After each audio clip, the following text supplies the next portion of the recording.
नमस्कार दोस्तों। आज हम भारत के उन महान व्यक्तित्व की जीवन यात्रा समझेंगे जिनके कारण हर साल 5 सितंबर को हम शिक्षक दिवस मनाते हैं। जी हाँ, हम बात कर रहे हैं डॉक्टर सर्वपल्ली राधाकृष्णन की। साल 1888, 5 सितंबर, तमिलनाडु के एक छोटे से कस्बे तिरुत्तनी में एक साधारण ब्राह्मण परिवार में उनका जन्म हुआ। पिता का नाम था वीरस्वामी और माता का नाम सीतम्मा। परिवार आर्थिक रूप से संपन्न नहीं था, लेकिन धार्मिक और मूल्यनिष्ठ था। पिता चाहते थे कि बेटा अंग्रेजी पढ़कर नौकरी करे, लेकिन राधाकृष्णन का झुकाव धीरे धीरे दर्शन शास्त्र की ओर हुआ। पढ़ाई में उनकी प्रतिभा असाधारण थी।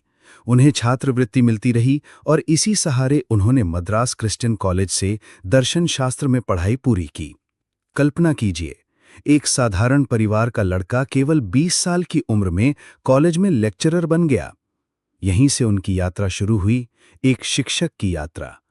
लेकिन वे सिर्फ कक्षा के शिक्षक नहीं थे, बल्कि वे भारतीय दर्शन के ऐसे व्याख्याता बने जिन्होंने पश्चिमी दुनिया को दिखाया कि भारतीय चिंतन किसी अंधविश्वास पर नहीं, बल्कि गहन तर्क और जीवन दर्शन पर आधारित है।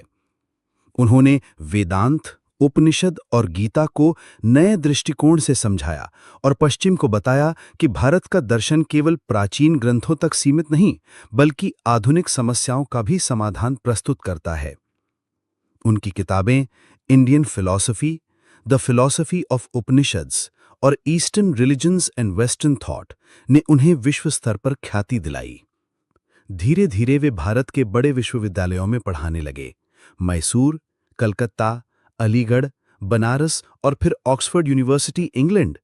सोचिए, एक भारतीय दार्शनिक ऑक्सफोर्ड में ईस्टर्न रिलीजन्स एंड एथिक्स पढ़ा रहा था और वहां बैठे पश्चिमी विद्वान उनसे भारतीय ज्ञान सीख रहे थे। लेकिन उनकी भूमिका यहीं तक सीमित नहीं रही। स्वतंत्र भारत की राजनीति और कूटनीति में भी उनका योगदान अमूल्य है। 1949 में उन्हें सोवियत संघ भेजा गया, भारत के पहले राजदूत के रूप में। शीत युद्ध का दौर था, अमेरिका और सोवियत संघ में तनाव चरम पर था। ऐसे में राधाकृष्णन ने भारत की तटस्थता यानी नॉन अलाइनमेंट की नीति को संतुलित ढंग से समझाया और भारत सोवियत संबंधों को मजबूत किया। बाद में वे भारत के उपराष्ट्रपति बने, लगातार 2 कार्यकाल तक। और 1962 में जब भारत चीन युद्ध संकट से जूझ रहा था, उस कठिन समय में वे देश के दूसरे राष्ट्रपति बने। उनके कार्यकाल में चीन युद्ध, 1965 का पाकिस्तान युद्ध और हरित क्रांति की नींव रखी गई। इन सभी परिस्थितियों में उन्होंने देश को संदेश दिया कि लोकतंत्र और एकता ही हमारी सबसे बड़ी ताकत है। लेकिन दोस्तों, राधाकृष्णन खुद को सबसे पहले हमेशा एक शिक्षक मानते थे।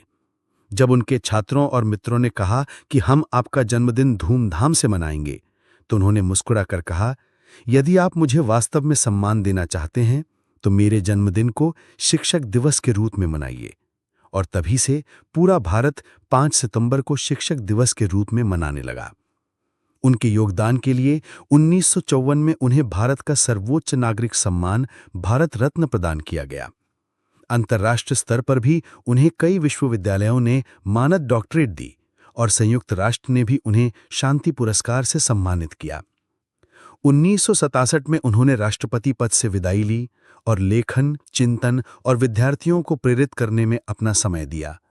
17 अप्रैल 1975 को उन्होंने अंतिम सांस ली, लेकिन वे एक विचार, एक परंपरा और एक प्रेरणा के रूप में आज भी जीवित हैं। डॉक्टर राधाकृष्णन का जीवन हमें ये सिखाता है कि एक सच्चा शिक्षक केवल पाठ्य पुस्तक नहीं पढ़ाता, बल्कि पूरी पीढ़ी को दिशा देता है।